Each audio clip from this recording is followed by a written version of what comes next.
emotional. Thank you. Thank you. Gosh, thank you. CDF, it is an honor to be here. Thank you for getting me out for a little bit. Free air, I always say, when I say free air, it means more security, it means not looking over your shoulder. So, we are living in unprecedented times. You're damned if you do and you're damned if you don't, and I'll bring that home to you here in Toronto. This is a time where crisis is opportunity, and that's actually a good thing. And fear, well, it can either save your life or doom our future. So let's make no mistake about it. Journalism really is in crisis. We are under attack, not just as sustainable news organizations, but as individuals. Each of us, individual journalists, online violence easily turns to real-world violence. We know that. The exponential attacks and lies on social media are familiar to you here in Canada, where just recently a significant discovery and takedown of disinformation networks have already happened as you prepare for your elections. My country, the Philippines, is your cautionary tale. It's both a curse and a privilege to be a senior journalist in my country today. And get rid of this. So unpleasant, happy. Shouldn't have done that. It made me emotional. This is such a strange time for 20 years, no tears, and then all of a sudden it's... So for me right now in the Philippines, it's tough to be a senior journalist. On the one hand, the baton is passed, and it's a historical moment for us, right? When everything's changing, there's an excitement in that.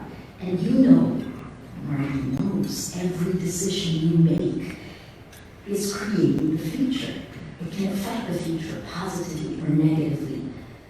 On the other hand, for us, silence is complicit, and not speaking is consent to unspeakable violence and impunity. Not just in our brutal drug war, which the UN estimates have killed at least 27,000 people since July of 2016, but also in this global, this insidious mass manipulation, not just of democracy in the Philippines, but all around the world.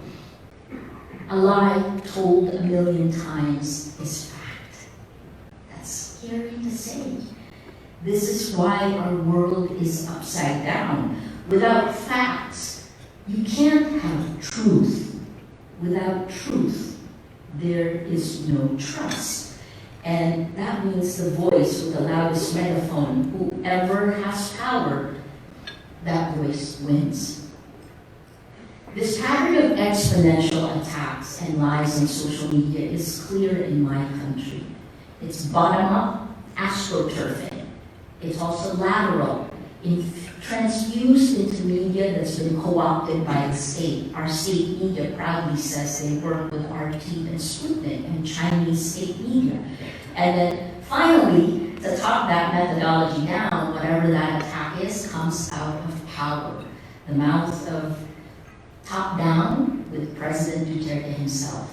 Those were the attacks against me and Rappler. They are systematic attacks against journalists. On Sunday, another journalist was arrested. She's 61 years old. She was released after 12 hours.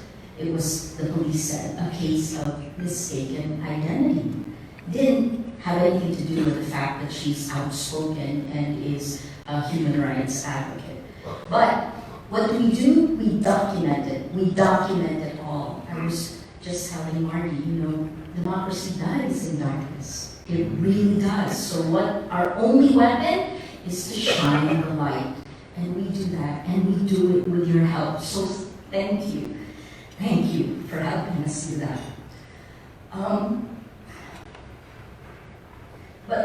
there are consequences, right?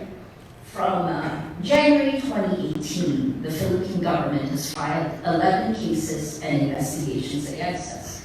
In a little more than 3 months, I've had to post bail 8 times. In a 5-week period, I was arrested twice, detained once. I paid more bail than Imelda Marcos since she's been convicted. My government did give me a Valentine's Day gift. They allowed me to post bail, so I was released from detention. I've always wanted to experience life as much as I can. I want the experiences, but really, getting arrested is something I wish I could have done without. Because through all of this, my only crime is to do what I have always done in more than 3 decades, my job. It is to speak truth to power. So what do we do? Because this is not just our problem in the Philippines, it's a global problem. The number of countries with cheap armies on social media has rolled back democracy, has doubled. In 2017, Freedom House said it was 28 countries. In 2018, Oxford Computational Propaganda Research Project doubled it to 48. 2019, what happens next, right? Well, it's clear that not one industry or nation can solve this problem. Local is global. And the other way, global is also local. That's the consequence of having these social media platforms, these communication platforms that unite. If you put Facebook and WhatsApp together, that's 2.7 billion accounts globally, right? So a lie told in one country travels to the other like this. My experience with Canada has been fantastic. Last month, I testified in front of a hearing in Ottawa, video conference where legislators from 11 nations looked at the impact of big data, privacy, of technology on our democracies. It was co-chaired by Canada and Britain. It was one of the most sophisticated inquiries into the world, the present world we live in today. And I wish we in the Philippines had our own Bob Zimmer and Charlie Angus. Such a difference between other investigations that we've seen in other parts of the world. This is where I bring it back to you, where you're kind of damned if you do and damned if you don't.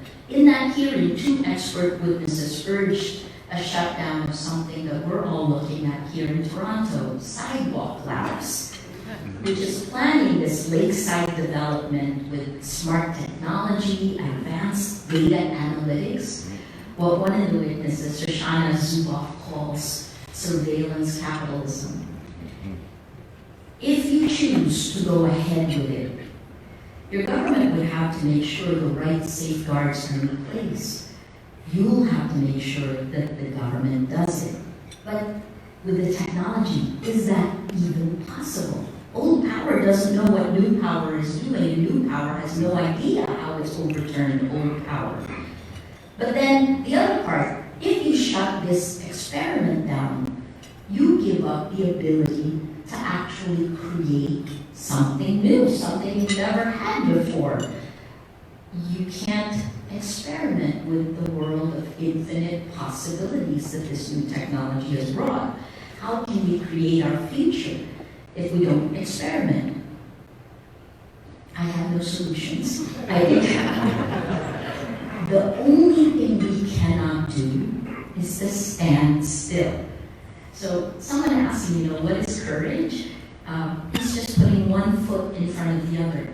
Take a step forward, take a step forward. This is a world where everything is changing as we move forward. And, things can be really bad now, but we'll walk through it and come out the other side. Let me end with how our generation's battle for truth requires courage, not just from the journalists, but from all of us. Look at that, right? Are you going to go ahead with this waterfront, with this experiment? Will you live in that? The social media tech platforms have taken over the distribution of news.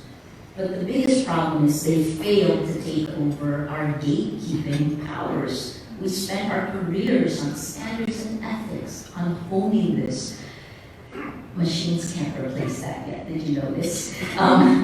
We need to demand that this virus of lies, it is a virus, that is taking over our body politic, that is weakening our democracies. We need to demand that we find a vaccine, that we stop this virus from spreading, because it is spreading.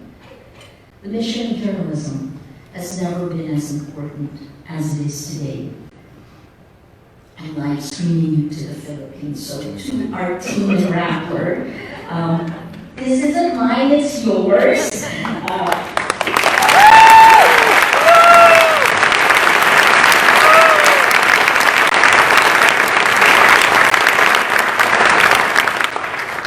You don't know all their names, but they inspired me.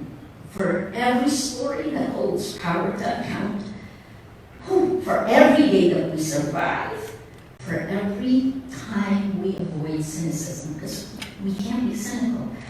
The power to destroy, the power of hate, this politics can destroy everything, but it cannot build. In order to build, we need to pull from faith and hope and that, love. We need to look to the good, to our humanity to do that, right? So, thank you again, and I'm sorry I'm emotional. Please help us hold the line. Thank you.